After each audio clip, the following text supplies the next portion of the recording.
Mon père a nonchalamment fait remarquer, tu peux dormir sur le canapé-lit. Après avoir décidé que ma chambre serait donnée à la fille de ma sœur, je l'ai simplement dévisagé et j'ai répondu, dans ma propre maison, pas dans 1 million d'années.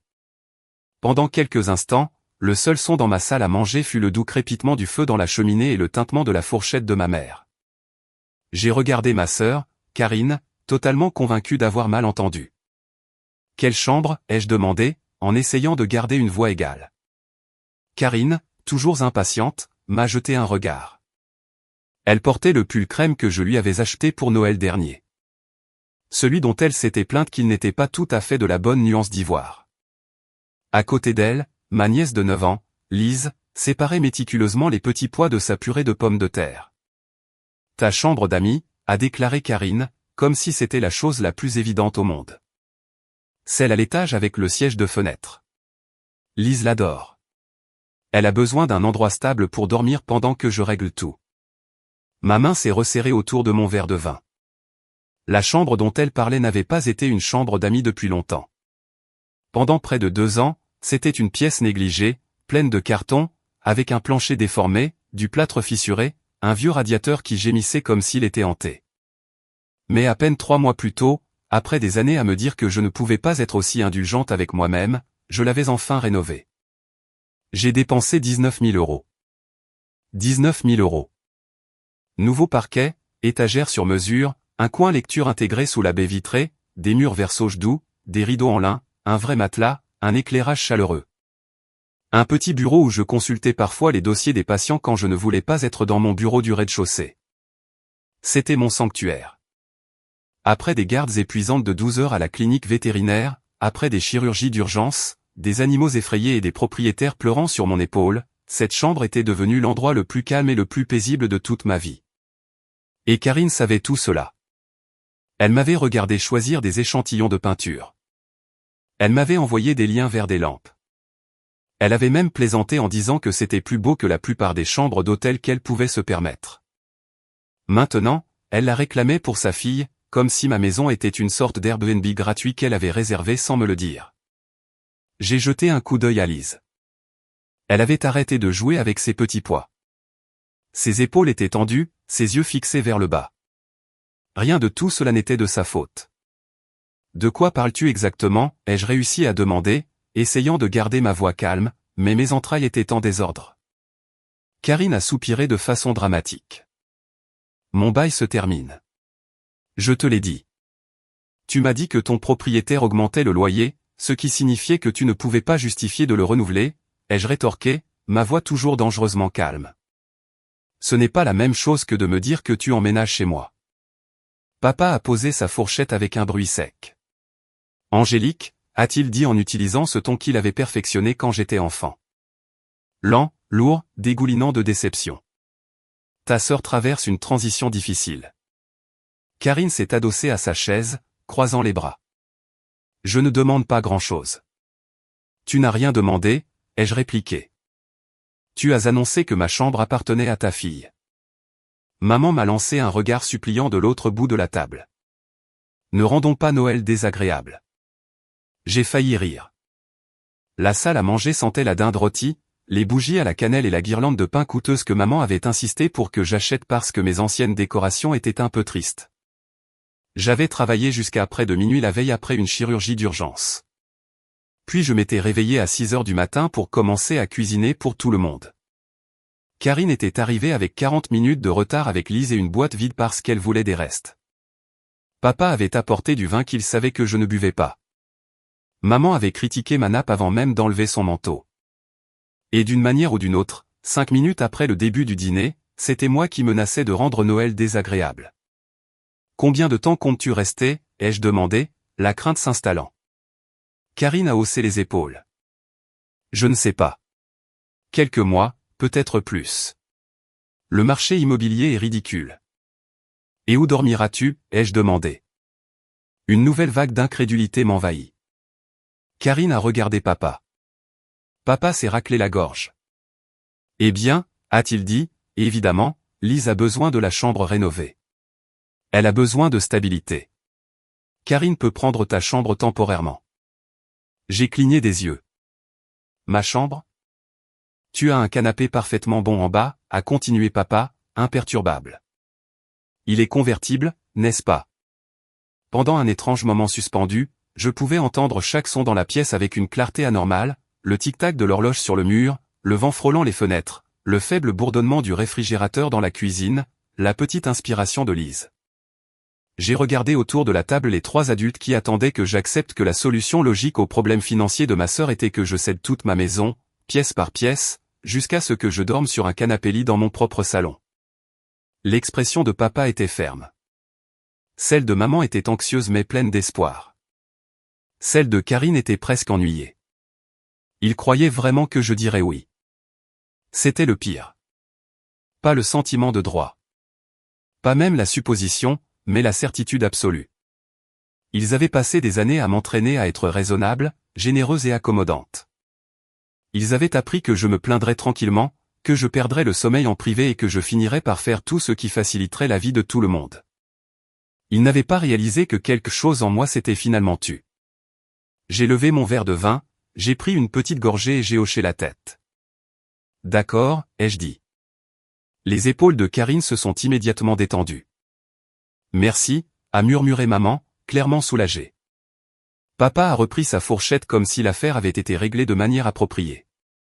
Karine a souri et s'est tournée vers Lise. Tu vois, je t'avais dit que tante Angélique comprendrait. Lise n'a pas souri en retour. J'ai fini de dîner, servi le dessert, emballé les restes, chargé le lave-vaisselle et embrassé mes parents au revoir à la porte. Karine est restée, faisant défiler son téléphone pendant que Lise fermait la fermeture éclair de son manteau. J'apporterai quelques cartons le week-end prochain, a-t-elle dit nonchalamment. Tu devrais sortir tes papiers médicaux du bureau. Lise aura besoin d'espace pour ses devoirs. Je me suis appuyé contre le cadre de la porte. Et tes meubles? Je vendrai la plupart. Inutile de payer pour un garde-meuble. Et ton petit ami? Ses yeux ont vacillé. Quoi, lui? Est-ce que Marc emménage aussi? Karine a levé les yeux au ciel. Pas tout de suite. Peut-être plus tard, selon comment les choses se passent. Nous n'en avons pas discuté correctement. Bien sûr, il ne l'avait pas fait. Karine avait 34 ans. Elle avait toujours considéré la planification comme quelque chose que les autres faisaient pour elle. Elle dérivait d'urgence en urgence, chacune atterrissant d'une manière ou d'une autre sur mes genoux, enveloppée dans le langage de l'obligation familiale. Quand elle a perdu son emploi dans un studio de fitness il y a 3 ans, j'ai couvert son loyer pendant 4 mois. Quand elle a eu besoin d'une caution pour un nouvel appartement après s'être séparée du père de Lise, j'ai viré 3200 € sans hésitation. Quand l'école de Lise a organisé un camp scientifique d'une semaine que Karine ne pouvait pas se permettre, j'ai payé pour ça aussi. Parce que Lise méritait d'y aller. Quand la voiture de Karine a eu besoin de réparation, quand sa facture d'électricité était en retard, quand elle voulait suivre un cours de marketing en ligne qu'elle n'a jamais terminé, elle m'appelait. Parfois, elle demandait gentiment. Parfois, elle pleurait. Parfois, maman appelait d'abord pour me préparer. L'argent quittait toujours mon compte. Il revenait rarement. J'aime ma nièce. C'était le levier qu'ils utilisaient le plus souvent. Tu ne veux pas que Lise souffre à cause des problèmes d'adultes, n'est-ce pas? Non, je ne le voulais pas. Mais quelque part en cours de route, empêcher Lise de souffrir était devenu indiscernable d'empêcher Karine de faire face aux conséquences de ses propres choix. Cette nuit-là, après que tout le monde soit parti, je suis monté à l'étage. Je me tenais dans l'embrasure de la porte de cette chambre rénovée. Le clair de lune se déversait sur le parquet en chêne. Les rideaux de lin bougeaient légèrement au-dessus du radiateur. Un livre que je lisais était ouvert sur le siège de la fenêtre à côté d'une couverture pliée. Je me suis souvenu de la semaine où les entrepreneurs avaient terminé. J'étais rentré à la maison après avoir perdu un golden retriever âgé pendant une opération. Je savais que le chien avait peu de chances de survivre lorsque le propriétaire l'avait amené, mais j'avais quand même essayé. Après, je me suis assis seul dans cette pièce, mes chaussures encore aux pieds, et j'ai pleuré jusqu'à ce que le ciel s'assombrisse. Ce n'était pas juste une chambre d'amis. C'était la première chose que j'avais jamais créée entièrement pour moi-même. Aucune justification pratique, aucune urgence familiale, aucune culpabilité attachée. Je me suis assise sur le siège de la fenêtre, J'ai ouvert mon ordinateur portable et j'ai fixé l'écran. Puis j'ai appelé Noémie. Elle a répondu au 4e coup de sonnerie, la voix pâteuse de sommeil. Est-ce que tout va bien? Tu as une urgence? Noémie était mon amie depuis l'université. C'était aussi l'agent immobilier qui m'avait aidé à acheter la maison 6 ans plus tôt. Je veux vendre, ai-je dit. Il y a eu une pause. Vendre quoi? Ma maison. Une autre pause. Ta maison? Oui. À 23h45, le soir de Noël. Oui. Noémie s'est réveillée rapidement après ça. Tu es sérieuse? Complètement. Que s'est-il passé? Ma famille a décidé d'y emménager. Elle a laissé échapper un long soupir. Sans te le demander? Ils ont demandé après avoir décidé. As-tu dit non? J'ai hoché la tête. Angélique, j'en ai fini de me disputer avec des gens qui croient que ma réponse est négociable. Noémie est restée silencieuse un moment. Puis sa voix est devenue professionnelle. D'accord, le quartier est très demandé. Tes rénovations aideront. Tu as une bonne plus-value. Tu penses à un délai de mise en vente standard? Non. À quoi penses-tu? Acheteur au comptant seulement, vente en l'état. Clôture rapide, 14 jours. Ça réduira ton bassin d'acheteurs. Je sais. Tu risques de perdre de l'argent. Je sais. As-tu un endroit où aller? Je peux louer une maison de ville meublée près de la clinique pour quelques mois. Le docteur Lefebvre essaie de me convaincre d'acheter des parts dans le cabinet et de me rapprocher. Noémie était au courant de l'offre. Mon patron, le docteur Lefebvre, prévoyait de prendre sa retraite progressivement au cours des 2 prochaines années. Il m'avait offert une participation dans la clinique vétérinaire et l'accès à un petit pavillon appartenant au cabinet pendant que je décidais où je voulais vivre. J'avais retardé ma réponse parce qu'investir dans la clinique me semblait énorme. Vendre ma maison me semblait encore plus énorme. Mais assise dans cette belle pièce pendant que ma sœur planifiait où placer les livres d'école de sa fille et que mon père m'assignait au canapé, la décision m'a soudain semblé simple. La maison était à moi. Cela signifiait que je pouvais la vendre. Noémie est arrivée à minuit en leggings, un manteau de laine sur son pyjama, et l'expression d'une femme qui avait entendu assez d'histoires sur ma famille pour comprendre que poser trop de questions ne ferait que perdre du temps. Nous avons bu du café à mon îlot de cuisine et avons préparé l'annonce. J'avais déjà des photos professionnelles de la rénovation. 4 pièces, 2 salles de bain, cuisine rénovée, sous-sol aménagé, jardin clôturé, rue calme, prête à emménager. Offre au comptant prioritaire, clôture sous 14 jours préférés. À 2h30 du matin, l'annonce était en ligne. À 6h45, Noémie m'a envoyé un texto. J'ai déjà 3 demandes de visite. Un investisseur au comptant, un couple qui déménage pour le travail, un acheteur représenté par un agent en qui j'ai confiance. Je suis en train de planter le panneau. Je me tenais à la fenêtre de l'étage en robe de chambre et je la regardais enfoncer le poteau dans ma pelouse. Le panneau avait l'air presque joyeux sur la neige. À vendre. Le téléphone a sonné à 7h12. Maman. J'ai laissé sonner 2 fois avant de répondre. Bonjour. Qu'est-ce qu'il y a sur ta pelouse, a-t-elle exigé, sa voix si forte que j'ai dû éloigner le téléphone de mon oreille. Je suppose que tu parles du panneau. Pourquoi y a-t-il un panneau à vendre devant ta maison? Parce que la maison est à vendre. Il y a eu un silence stupéfait. Maman passait dans ma rue tous les jours de la semaine pour aller travailler au cabinet dentaire. Je l'imaginais ralentir dans sa petite voiture argentée, le café dans le porte-gobelet, fixant le panneau comme si quelqu'un avait placé une pierre tombale dans mon jardin pendant la nuit. Tu vends ta maison, a-t-elle demandé, la voix brisée. Oui. Depuis quand? Depuis la nuit dernière. Est-ce que ton père est au courant? Je ne lui ai pas parlé ce matin. Et Karine? Quoi, elle? Maman a émis un son étranglé. Angélique, ce n'est pas drôle. Je suis d'accord. Tu ne peux pas vendre ta maison à cause d'une conversation au dîner de Noël. Je peux vendre ma maison pour n'importe quelle raison. Ta sœur a déjà donné son préavis à son propriétaire. Cela m'a fait me redresser. Maman a hésité. Quand? Quoi? Quand a-t-elle donné son préavis? Une autre pause. La semaine dernière. J'ai fixé le mur de la cuisine. Donc Karine avait mis fin à son bail avant de me parler. Elle avait supposé que j'aiderais. Elle avait supposé correctement.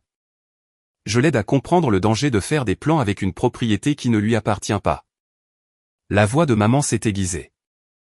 C'est cruel. Non, ce qui serait cruel, ce serait de promettre à Lise une chambre dans la maison de quelqu'un d'autre et de me faire passer pour la méchante quand la réalité s'en mêle. Elle a besoin de stabilité. Alors Karine devrait la lui fournir. Tu as 3 chambres.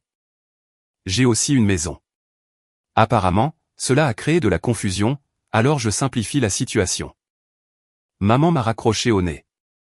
À 7h28, papa a appelé. J'ai laissé aller à la messagerie vocale. À 7h31, Karine a appelé. J'ai aussi laissé aller à la messagerie vocale. À 7h40, quelqu'un a frappé à ma porte d'entrée assez fort pour faire trembler la vitre. Je l'ai ouverte pour trouver Karine sur le porche en pantalon de jogging, un manteau déboutonné, et les mêmes bottes qu'elle portait la veille. Ses cheveux étaient attachés en un chignon désordonné. Son visage était pâle de fureur. « Mais qu'est-ce qui ne va pas chez toi ?» a-t-elle crié. Un rideau a bougé dans la maison d'en face. Je suis sorti et j'ai refermé la porte derrière moi. Baisse la voix. Tu as mis la maison en vente. Oui. Tu ne peux pas faire ça. C'est déjà fait. Nous avions un plan. Tu avais un plan.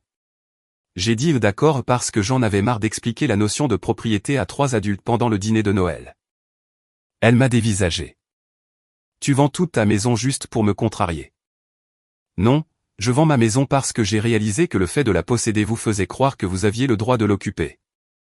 Où est-ce que Lise est censée aller? Mon bail se termine la semaine prochaine. Alors renouvelle-le. Je ne peux pas me permettre l'augmentation. Trouve un appartement plus petit. Sa bouche s'est ouverte. Un appartement plus petit. Tu t'entends parler? Lise a besoin de sa propre chambre. Je suis d'accord. Et tu en as une pour les 14 prochains jours. La porte d'entrée s'est ouverte derrière moi. Lise se tenait là dans son manteau, l'air effrayé. Karine s'est retournée. Je t'avais dit d'attendre dans la voiture. J'ai besoin d'aller aux toilettes, a dit doucement Lise.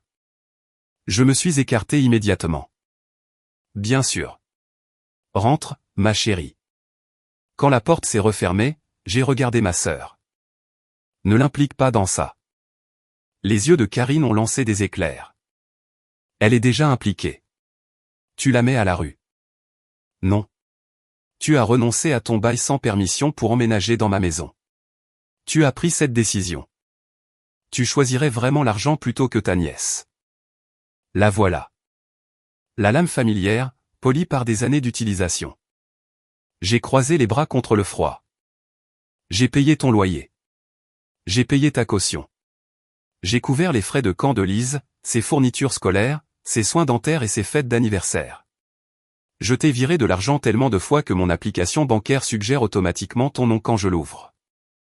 Ne viens pas sur mon porche prétendre que j'ai abandonné ta fille parce que j'ai refusé de dormir sur un canapé dans une maison que j'ai achetée. Son expression a changé, juste pour une seconde. Pas de la culpabilité. Du calcul. Tu ramènes toujours tout à l'argent. Parce que tu me demandes toujours de l'argent. La famille est censée s'entraider. Dis-moi la dernière fois que tu m'as aidé. Elle a ouvert la bouche. Rien n'est sorti. J'ai attendu. Des flocons de neige se sont pris dans ses cheveux. Tu n'as pas besoin d'aide, a-t-elle dit finalement. Tu as ta carrière.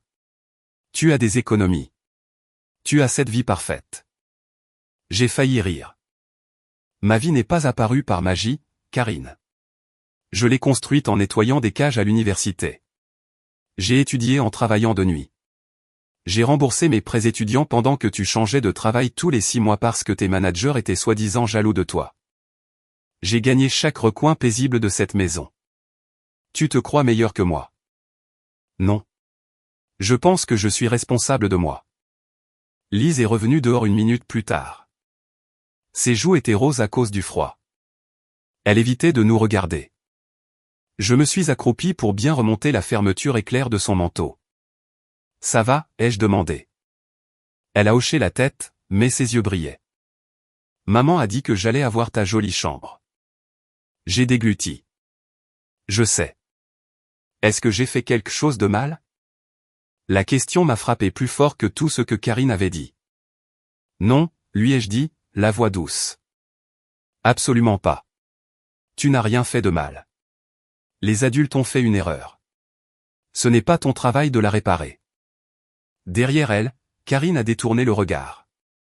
À midi, Noémie avait programmé 6 visites. Le soir, nous avions 2 offres au comptant. La plus solide venait d'un enseignant à la retraite nommé Monsieur Bernard, qui déménageait pour se rapprocher de sa fille après le décès de sa femme. Il aimait la chambre du rez-de-chaussée parce que ses genoux n'étaient pas bons, le jardin clôturé parce qu'il prévoyait d'adopter un chien, et le coin lecture parce que sa petite fille venait le week-end. Son offre était nette.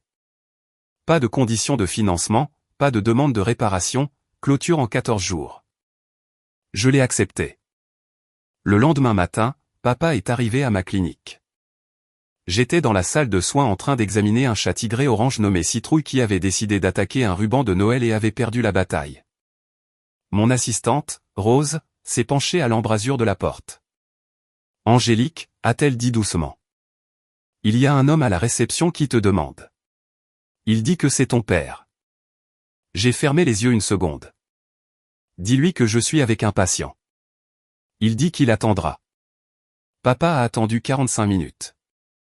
Quand je suis finalement entré dans le hall, il se tenait près du présentoir de brochures sur les soins dentaires pour animaux de compagnie dans son long manteau de laine, visiblement irrité que le monde ne se soit pas arrêté pour lui. « Nous devons parler » a-t-il dit. J'ai 10 minutes avant mon prochain rendez-vous. Ce n'est pas quelque chose dont on discute en 10 minutes. Alors il faudra attendre. Il m'a suivi dans la petite salle de consultation et a fermé la porte. « Ce que tu fais est irrationnel » a-t-il dit. J'ai accepté une offre ce matin. Son visage a changé. Tu as quoi? L'acheteur clôture dans 13 jours. Tu dois l'annuler. Non. Angélique, arrête de te comporter comme une enfant. Je me suis appuyé contre le comptoir.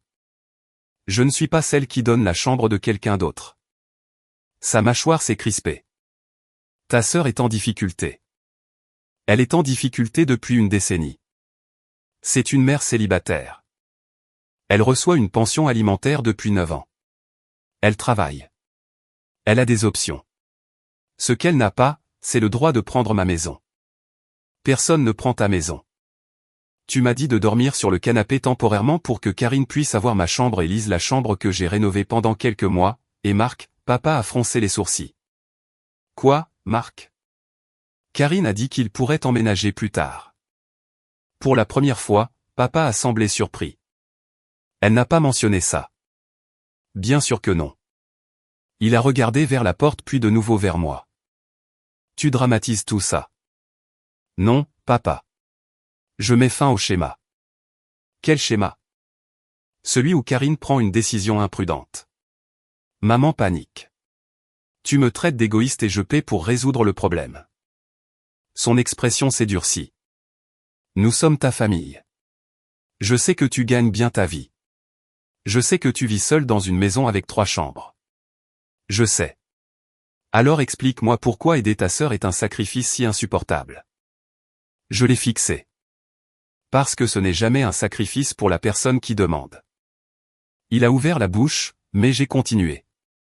J'ai payé 4 800 € pour les soins dentaires de maman quand l'assurance ne couvrait pas.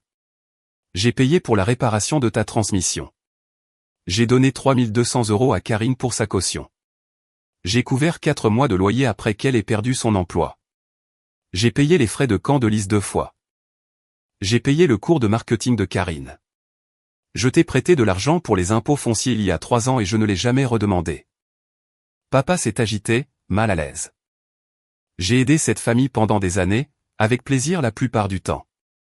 Mais au moment où je dépense enfin de l'argent pour quelque chose pour moi, Karine décide que ça appartient à sa fille et vous êtes tellement d'accord que vous m'assignez au canapé sans même demander. Son visage est devenu rouge. Ta nièce est une enfant.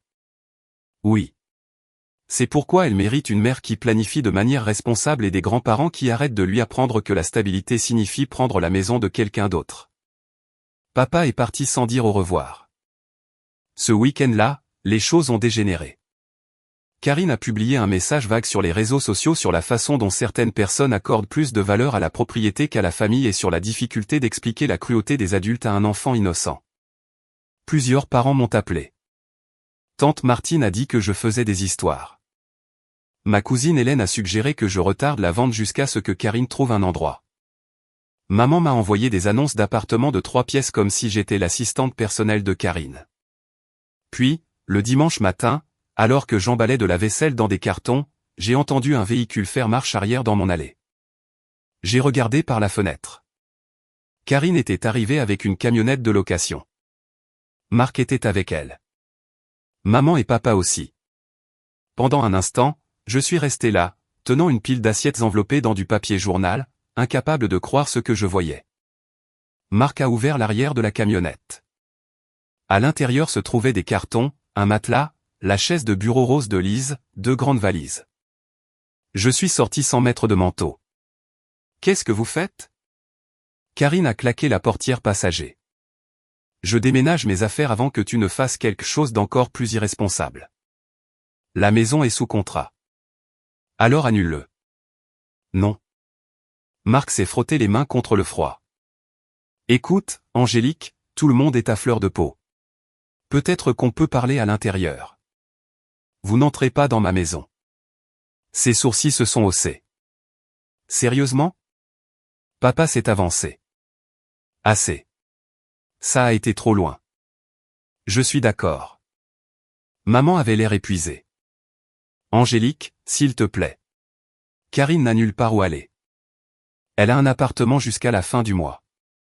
Elle ne peut pas se permettre le renouvellement, a dit maman. Alors elle doit trouver quelque chose qu'elle peut se permettre. Karine a montré la camionnette. On a déjà payé pour cette location. C'était une autre mauvaise décision. Son visage s'est tordu. Toi, froide et égoïste, ne finis pas cette phrase, ai-je dit. Quelque chose dans ma voix l'a fait s'arrêter. Je me suis dirigé vers le clavier numérique à côté du garage et j'ai entré le nouveau code que Noémie m'avait suggéré de mettre après la mise en vente. La porte s'est soulevée de quelques centimètres, puis s'est arrêtée lorsque j'ai de nouveau appuyé sur le bouton. J'ai changé les serrures hier, ai-je dit. Votre ancienne clé d'urgence ne fonctionne plus. Le code du garage ne fonctionne plus. Les caméras de sécurité enregistrent. L'acheteur envoie un inspecteur cet après-midi. Vous devez partir. Papa m'a dévisagé comme si j'étais devenu quelqu'un d'inconnaissable. Tu as changé les serrures sur ta propre famille. J'ai changé les serrures de ma maison. Lise était assise sur la banquette arrière de la voiture de Karine, son visage à peine visible à travers la vitre. Cette vue m'a raffermi. J'ai baissé la voix. Je vais le dire une fois. Lise est la bienvenue dans ma vie. Je la prendrai pour les week-ends lorsque ce sera arrangé correctement. J'aiderai à payer directement ses frais de scolarité si elle a besoin de quelque chose d'important. Mais aucun de vous ne l'utilisera pour me forcer à céder ma maison. Karine a croisé les bras. Alors, tu peux jouer la tante généreuse tout en nous laissant à la rue. Vous n'êtes pas à la rue. Tu sais ce que je veux dire. Oui, ai-je dit.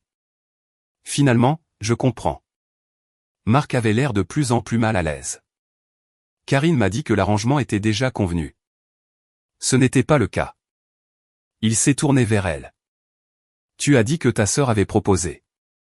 Les yeux de Karine se sont rétrécis. Elle l'aurait fait, à la fin. Cette phrase a tout révélé. Pas un malentendu, pas du désespoir, une stratégie. Pousser assez fort. Impliquer Lise. Rendre maman émotive. Laisser papa appliquer la pression. Arriver avec des cartons. Créer une situation trop inconfortable pour que je résiste. Cela avait probablement fonctionné avant, à plus petite échelle. Cette fois, il y avait un panneau à vendre sur la pelouse et un contrat signé sur le bureau de Noémie. Marc s'est éloigné de la camionnette. Je ne me mêle pas de ça, a-t-il marmonné. Karine s'est retournée vers lui. Tu es déjà impliqué. Non, Tu m'as dit qu'on emménageait temporairement dans une propriété familiale. Tu ne m'as pas dit que tu forçais ta sœur à quitter sa propre chambre. Ce n'est pas comme ça. Il m'a regardé, embarrassé. Ça ressemble exactement à ça. Il est parti 10 minutes plus tard dans un VTC. Karine a pleuré.